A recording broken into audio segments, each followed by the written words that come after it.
সবাই বলছে চাল ডাল প্রতি মাসে ১০০ কোটি টাকা প্রফিট করছে। তাহলে কি কিছুই খরচ করছে না? খরচের যেই তাদের যেই আপনাদের যেই জায়গাগুলো কোথায়, কোথায় খরচ করতে হয়? কেন এত খরচটা কি বাংলাদেশের পার্সপেক্টিভ এ যে এটা কি বেশি না কম?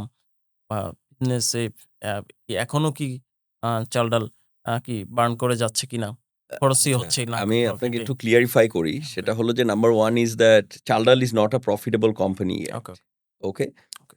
What do I mean by it is not a profitable company? সেটা হলো যে we make profit by selling our products. I mean প্রত্যেকদিন our revenue is there, which is, quite significant amount of money. But আমি যে রেভিনিউটা করতেছি সেখান থেকে আমার প্রফিট আসতেছে। That's not a problem. কিন্তু আমি যে আপনার জন্য টেকনোলজিক্যালি আপগ্রেড করতেছি যে এখন আপনি আমার আ ১০ মিনিটে ডেলিভারি হবে জি, বনানীর ভিতরে। তো ১০ মিনিটের ডেলিভারি আপনি তো নিজেও চিন্তা করতে পারেন না। না, কোনোভাবেই না। ঠিক আছে? কিন্তু আমি এআই দিয়ে এটাকে চেক করতেছি যে আমি কোন দিক দিয়ে গেলে আমি তাড়াতাড়ি যেতে পারি। অ্যান্ড ১০ মিনিট না হোক, আমি ১৫ মিনিটের মধ্যে তো যেতে পারবো। তো এআই থাকাতে আমরা এআই কে ইন্টিগ্রেট করছি ম্যাপিং এর সাথে। আমাদের ম্যাপিং ডিপার্টমেন্টে প্রায় ৩০-৪০ জন কাজ করতেছে খালি কাস্টমারের বাসার অ্যাড্রেসিং লোকেট করতে প্রপারলি। তো যখন এই জিনিসগুলো আমরা করতে যাই, তখন কিন্তু আমাদের একটা টাকা খরচ হয়। তো টাকা হুইচ ইস খরচ আ হয়। Expansion expense. ওকে, তো ওকে। আপনি যদি ২ টাকে একসাথে নেন তাহলে ধরেন we are not a profitable okay, company as yet. Okay. But we are close to profitability. আমরা চিন্তা করতেছি যে very soon within maybe another, you know, 1 or 2 years তা we'll আপনার be like রিসার্চ থেকে profitable. শুরু করে যেখানেই ইনভেস্ট করছেন সবকিছুই একসময় প্রফিট হিসাবে চলে আসবে। Yeah, so এটাই এতে হলো main goal of right. of the whole thing. আর আরেকটা হলো যে আপনার আ আমাদের যে আ ইঞ্জিনিয়ারিং যে development that is also pretty expensive. So ওইটাও আপনাকে মাথায় রাখতে হবে।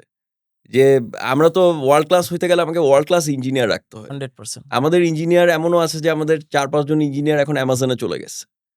তো এখন আম আমরাও এটাকে ওয়েলকাম জানাই যে লাইক আমাদের এখানের কাজ করে যদি একটা ইঞ্জিনিয়ার অ্যামাজনে যাইতে পারে, so we feel great as well. 100% তো আম ইউ নো লাইক সবকিছুরই এক্সপেন্সারি এনালাইসিস করলে আপনারকে চিন্তা করতে হবে যে এক্সপ্যানশন যদি আমাদেরকে করতে হয়, তাহলে আমাদেরকে ইনভেস্ট করতে হবে। যদি আমি সেই ইনভেস্টমেন্টটাকে যদি আমার এক্সপেন্সের সাথে মানে প্রফিটের সাথে ব্যালেন্স করতে যাই, তাহলে obviously Chaldal is not a profitable company and many companies মানে চাল-ডালের মধ্যে যেমন অ্যামাজন ২৬ বছর প্রফিটেবল ছিল না।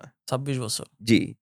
তো সেই জায়গায় আমাদের ধরেন ১৩ বছর হয়েছে। আমরা চিন্তা করতেছি নেক্সট ইয়ার আমরা প্রফিটেবিলিটি তে যেতে পারবো ইনশাল্লাহ। ইনশাআল্লাহ, তো ইনশাআল্লাহ। যদি আমরা যেতে পারি তাহলে ধরেন আমরা একটু হইলেও তার চেয়ে বেটার কোনো একটা কোম্পানি বানাইছি।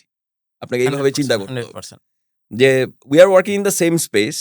ওর প্রফিটেবিলিটি আসতে ২৬ বছর লাগছে। আমার প্রফিটেবিলিটি আসতে আসছে যদি ১৩ ১৫ বছর। বছর লাগে, তাহলে আমি নিশ্চয়ই কিছু না কিছু হয়তোবা একটু হইলেও বেটার করছি। 100% বেটার করছে। সো সেভাবে আপনাকে চিন্তা করতে হবে। আপনি যদি সবসময় চিন্তা করেন বাংলাদেশ মানেই খারাপ, বাংলাদেশ মানেই মনে হয় এদের মধ্যে কোনো প্রবলেম আছে, তাহলে হবে না।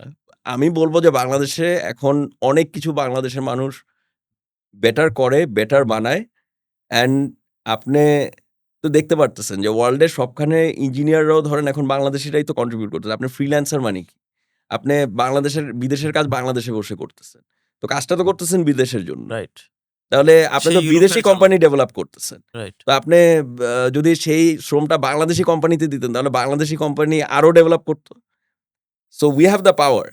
সো আমরা সেই জিনিসটাকে এখন ইউটিলাইজ করব সামনে। এটাই আমি চাই যে বাংলাদেশের প্রত্যেকটা আ ইয়াং এন্টারপ্রেনার এখন সেই জায়গাটা নিয়ে অ্যাড্রেস করবে।